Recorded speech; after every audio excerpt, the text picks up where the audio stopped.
This is a podcast by Lumina, the perfect space to innovate, collaborate, and grow in health, science, and tech.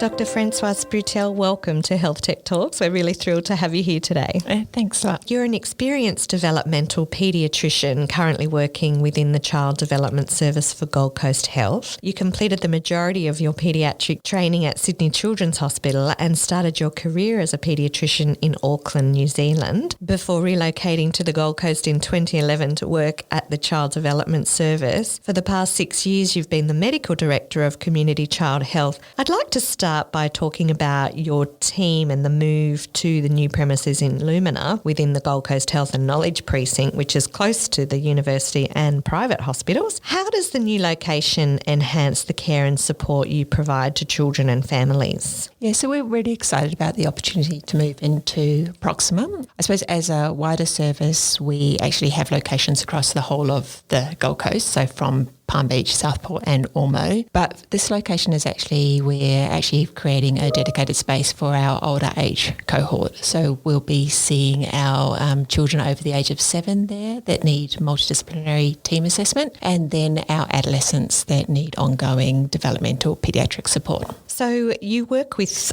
a lot of young people who are neurodivergent. For those unfamiliar with the term, what does that actually mean? The term neurodivergence we use to describe that for people that are different, who think differently, feel differently, behave differently, not meaning that there's anything wrong, there's just different. So the type of conditions that may fall within the neurodivergence are autism, ADHD, Tourette's. If you are an autistic person, then you are neurodivergent as opposed to neurodivergence. And that sits more broadly in the concept of neurodiversity, which then means, so for everybody, we're all different and have different ways of thinking. It's a concept that's been around for a while, but I think it's incredibly important from us in a medical space because we have to shift away from our old medical models. So when I first started, when we're sort of diagnosing a child with autism, we're just looking at the deficits that that child has and then looking at how do we treat that child, how do we almost cure that child? And that is absolutely not the way that we need to be. So this concept of neurodivergence allows us to recognise that each of these kids have their own strength and we not want to focus on that. So yes, they have challenges and we want to try and help win those, but we want to celebrate. So how is neurodivergence typically diagnosed, and can families come directly to your service for an assessment, or would it be that they're diagnosed elsewhere and then come to you? Our service would accept children whether they are starting their journey and needing to explore a diagnosis or if they have already got a diagnosis. In terms of diagnosing neurodivergence, it usually requires a multidisciplinary team. And the idea of having a multidisciplinary team is that we're all looking at the child from a different perspective. And then normally we start that journey with gathering lots and lots of information. And we want to get information from not only the parents and school or any other people that are involved with that child, but also particularly as the kids get older, we really want to focus on actually what the child thinks about themselves and how they interpret the world. We want to look at not only the challenges that they're having, the difficulties that they're experiencing, but also their strengths and their interests, because that ultimately is the thing that's going to make the difference the other end. And then we ask a lot of background history right back from the time the pregnancy, was conceived, during the pregnancy, any complications that happened, at that time, any health issues. And that helps us get a bigger picture of, I suppose from my end as the paediatrician, trying to understand what's actually behind. Is there a reason for it? And we also ask about whether there's a family history. After we've gathered that information, then as a team, we come together and determine whether we need any additional assessments. So if there are concerns around a child's learning, we might do an IQ test. If there's concerns around a child's language difficulties, we might do language. If there's questions around ADHD or autism, then there are specific testing that we might do. Once we have got all the assessments we need, we tend to come back together as a team because we potentially haven't seen the child together. We make sure that we're all on the same page, and then we would then meet with the family and the young person to explain what we're seeing and why we're seeing it. And then we would then develop a plan and say, okay, look, this is what we think is going on. This is what you're struggling with. We can understand based on what we've seen why you're struggling with that. And then we develop a plan. From my end, it could be ADHD medications, it could be speech and language therapy, it could be just having a conversation with the school and explaining to the school why the child is having difficulties attending at the moment and how do we help them. How does your service specifically support children who are neurodivergent and their families? I think with a diagnosis of understanding who you are, again, both the challenges and also your strengths, then it allows for other people to actually modify the environment that you're in. So I think a lot of it is about understanding. We are continuing to learn how to make sure that our service is neurodivergent friendly. And so I guess treatment and the care that you provide is very dependent on the child and what they have been diagnosed with. 100% every child is different. So we would work with the family and the young person to try and work out, okay, what do you need? And then it changes as well. We talk about a life course.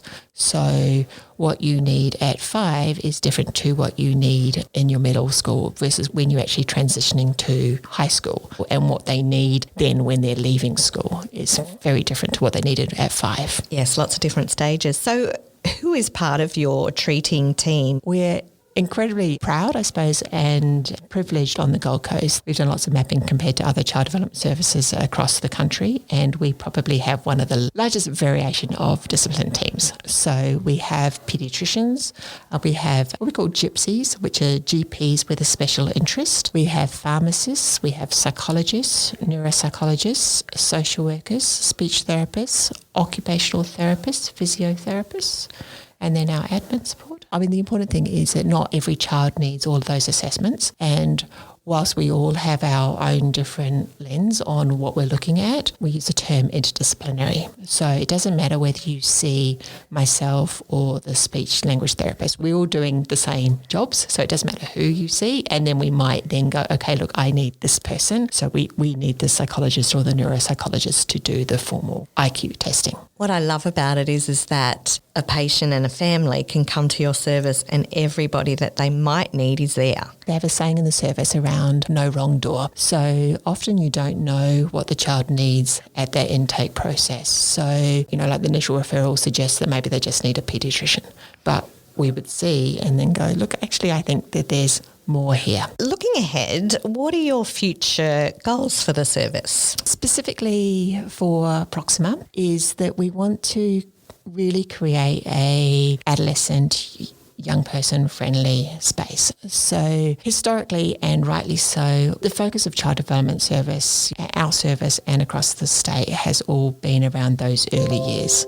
And that's sort of further highlighted with an amazing initiative at the moment called Putting Queensland Kids First, which is really focusing on those early years. But we know that children don't end, and in fact adolescents have just as much significant changes. I'm a parent of adolescents, and I'm sure if you talk to any adolescent parent or adolescent child, it's a challenging time. And then if you throw on neurodivergence in that mix, it's really challenging for everybody. So we want to create a space that actually recognises that. And so that's what we hope the Proxima site will do. So at the moment it's our service, and we'll continue to try and advocate for more resources as opportunities come up for our staff. But we're also working in collaboration with our adolescent young adult service within the hospital. We're hoping at some point that they'll also be able to run their outpatients out there, because our neurodivergent kids also have adolescent issues, and likewise many of the adolescents that get seen in the adolescent health service are also neurodivergent. So we think that combination of working together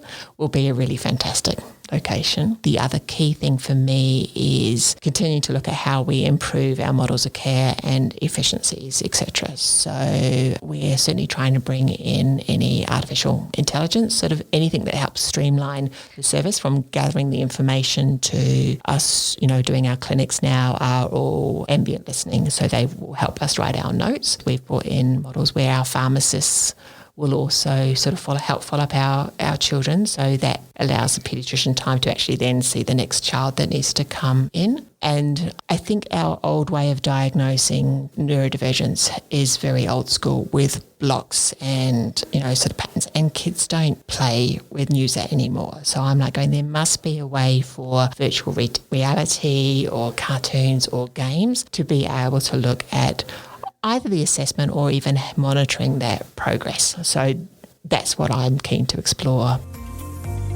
You're listening to Health Tech Talks, a podcast series delivered by Lumina. To find out more about Lumina, visit the website luminagoldcoast.com.au and sign up today to receive your Lumina Opportunities Pack. Dr. Butel, many parents and young people on the Gold Coast are seeking help and may be unsure where to turn. Who is eligible to access your service, and what's the best way for families to get in touch? Anybody who lives on the Gold Coast and has a eligible Medicare card is actually eligible to be referred to the service, obviously with age requirements, so from 0 up to 18 years, but it's, typically sort of 16 years. But if you're still at formal schooling, then we would see you up to 18. In terms of how you come to see us, then that's usually a referral by either your GP or an allied health specialist. And I think that the key thing to note is we're a public service, and so yes, I do acknowledge that we do have waiting lists for our service. We are a free service, so there will be no cost to the family. Now, October is Mental Health Month, which is a timely reminder of how important our mental health is, especially for neurodivergent children. What signs should parents or caregivers look out for that might indicate a child is struggling with their mental health? Every child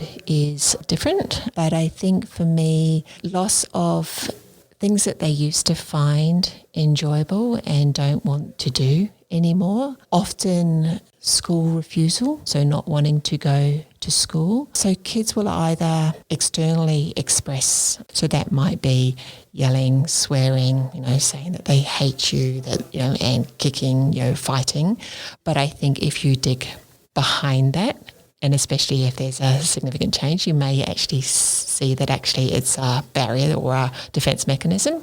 And then you'll have other kids that, as I said, are actually more withdrawn. They're quieter. So I think it depends on the child, the temperament. So any changes in personality, anything that they used to enjoy doing or were willing to do and they stopped doing, they would be the concerns. And what should a parent do? I think the first thing is to listen to your child. So I think if your child is slamming doors or saying that they hate you, is not to regulate up. If you can be calm as a parent to be able to get past the fact that the child is potentially angry at you or saying they don't want to go to school, and be there to listen to them, because they're potentially more likely to even give you a hint of what is going on.